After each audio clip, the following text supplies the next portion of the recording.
school districts in California starting to ban the LGBT flag? Is that even possible? I pledge allegiance to the queers. So, two school districts in California, in Temecula and Sunul Glen district up north, both of them have now effectively banned the LGBTQ flag, but not just the LGBTQ flag. They went ahead and banned any flag that is not the United States flag or the state of California flag, as it should be. There's no reason to bring that type of nonsense into the classroom. The sexualization of children is now beginning to end, and it's ending because parents have fought back. They have showed up at these school boards and removed the elected officials that were in there and replaced them with actual parents in the district who are not trying to groom and trying to indoctrinate and have some flight of common sense. So in Temecula School District, we'll start there. They went ahead and passed a policy. Here's the exact flag other than the United States of America and state of California may be displayed on school grounds, including classrooms, unless it is a country, state, or United States military flag used solely for educational purposes within the adopted curriculum. Any other flag would have to be approved by the superintendent and be displayed for limited educational purposes. So there's just no reason to have any of this other nonsense in the classroom. It's nothing but divisive. It takes an incredibly small piece of the school system and isolates it out. And in the end, what these people want to argue to you, okay, is that this is somehow, they're trying to argue that this is somehow these people are marginalized and this is somehow hurting them. Well, that's just simply not the case. The reality of the matter is the American flag is the most inclusive flag that can be flown anywhere in this nation. It encompasses everyone. It encompasses everyone's freedoms. It encompasses everyone's rights. Not some 0.6 of the population. If you want to include gay people in it or homosexuals in it, maybe 5% of the population. But the other 95% are all left out in the cold. No, it's the school's job to be inclusive. They're right about that. But they're not right about only including 5%. Okay, at most. And frankly, most gay people I speak to don't associate themselves and actually go out of their way to distance themselves from the T in the acronym because they don't believe the T belongs there because there's really no affiliation whatsoever. Now, in Sunul Glen, this was an interesting situation, and I'm going to do another video on this as well because they actually are starting to receive threats, and I'm going to get into the whole piece with this domestic terrorist for parents stuff. In Sunul Glen District in California as well, they also passed a similar policy. Very small school district, maybe 300 kids altogether, one school in the district, but still significant because it's a second school district. A third if you count Chino Valley, who went ahead and stepped up against not notifying parents about the indoctrination process, which in its own right is poisonous and vicious. But people say, well, why on earth?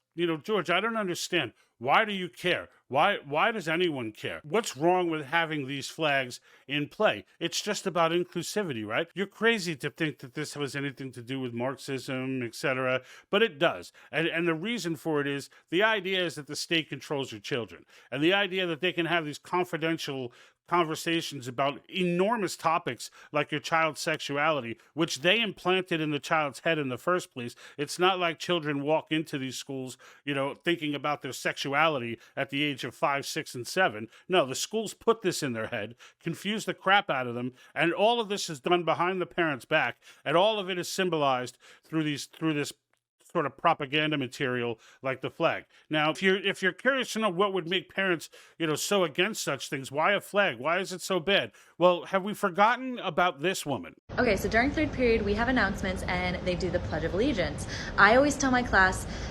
stand if you feel like it, don't stand if you feel like it, say the words if you want, don't have to say the words. So my class decided to stand but not say the words. Totally fine. Except for the fact that my room does not have a flag. It used to be there, but I took it down during COVID because it made me uncomfortable. And I packed it away and I don't know where, and I haven't found it yet. But my kid today goes, hey, it's kind of weird that we just stand and then, we say it to nothing. And I'm like, oh, well, I gotta find it. Like, I'm working on it. I got you. In the meantime, I tell this kid, we do have a flag in the class that you can pledge your allegiance to? And he like looks around and he goes, oh, that one? I pledge allegiance to the queers. Now, this woman it's not the fact, you could tell me, oh, well, that's just one teacher, or maybe you'll even say, oh, well, she got fired, which she did. But here's the problem. Okay, she was operating like this, with this type of mentality, unfettered for years. Okay, and the only reason she's been terminated is because she was so comfortable with this grooming, so comfortable with it. She came out in a freaking social media video joke. I mean, she's giddy as hell in that video. If you think someone is operating that comfortably and that's the only one, I'm not saying teachers are all like this, but I'm saying if they are like this, nothing happens to them. That school district was in Orange County. Californians were freaked out about it. And the fact of the matter is they should be freaked out about it. And getting this garbage out of the classroom is absolute. It's not just a good thing. It's necessary. It's our duty. While we're sending our children off to school and they're being taught to be uncomfortable around the American flag is just disgusting. That woman should not be allowed within 100 feet of children, and anybody who thinks like her should not be allowed within 100 feet of children.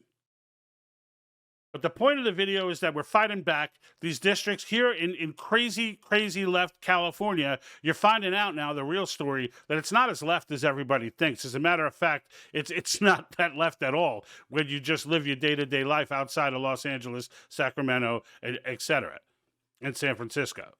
It's not that left at all. And the argument for these elections all being run by those cities is starting to fade away as people run from those cities at full speed and their populations decline. The question's becoming, what's going on? How do these people get elected? It's much harder to fix Board of Education elections. And the fact of the matter is those elections seem to be going pretty well.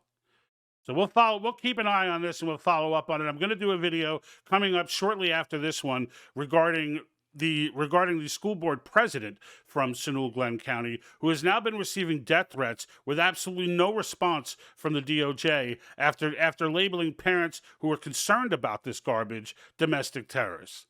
I'll see you then, folks. I'm out.